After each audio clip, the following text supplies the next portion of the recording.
কক্সবাজারে জ্বালানি তেলের সংকট বেড়েই চলেছে। সমস্যা আরও প্রকট হলে পর্যটন খাতেও পড়বে নেতিবাচক প্রভাব। ভেঙে পড়তে পারে নগরীর গণপরিবহন ব্যবস্থাও।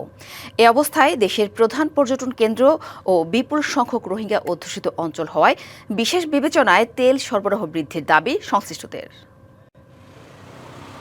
জ্বালানি তেলের জন্য ঘন্টার পর ঘন্টা অপেক্ষায় সারি সারি গাড়ি। শুধু কক্সবাজার শহরের নয়, এমন চিত্র পুরো জেলার।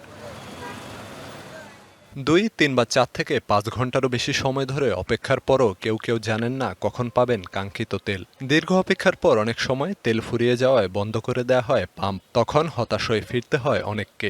আবার কোনো কোনো পাম্প তেলের সরবরাহ না পেয়ে থাকছে বন্ধ। এখানে পাম্প আছে তিনটার মধ্যে আপনার 2-3টা বন্ধ থাকে, একটা খোলা থাকে। তাহলে আমি বাকি তেলগুলো আমার ম্যানেজ করতে সারা রাত চলে যায়। এটা লাইনে ধরে মানে অনেক কষ্ট হচ্ছে, গাড়ি গিয়ে দাগ হয়ে যাচ্ছে। আরো মানে লাইনে ধরে এত কষ্ট করে আইরা তারপর 100 টাকা যেটা তো ডুবে ভুগছি। গ্রাহকরা জানান দীর্ঘ সময় অপেক্ষায় নষ্ট হচ্ছে কর্মঘণ্টা, আর যা পাওয়া যাচ্ছে তা আবার চাহিদার তুলনায় অপ্রতুল। আমি শুক্রবার শনিবার সময় পাই, একবার যদি টাঙ্কি ফিল আপ করে দিলে আমাদের হয়তো 1 সপ্তাহ বা 2 সপ্তাহ আর গিয়াতে আসতে হবে না, ফিলিং স্টেশনে আসতে হবে না। 100 টাকা তেল দিছে, আমি সিরিয়াল ধরে যে ওই জায়গা পর্যন্ত পৌঁছাইতে আমার 100 টাকা তেল শেষ।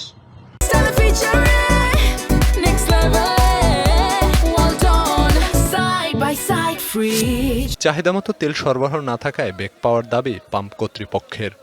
বিশ্ববাজারে যেটা তেল সংকট হয়েছে, এটা সরকারের নীতিমালা মেনে আমাদের চলতে হচ্ছে। কাস্টমার নিয়ে আমাদের প্রত্যেক দিন তর্কাতর্কি হয়। জ্বালানি সংকট আরো প্রকট হলে আছে পর্যটন খাতেও বিরূপ প্রভাব পড়ার শঙ্কা। ঈদ পরবর্তী অবস্থায় পর্যটকরা এখানে ঘুরতে আসেন বিভিন্ন জায়গা থেকে।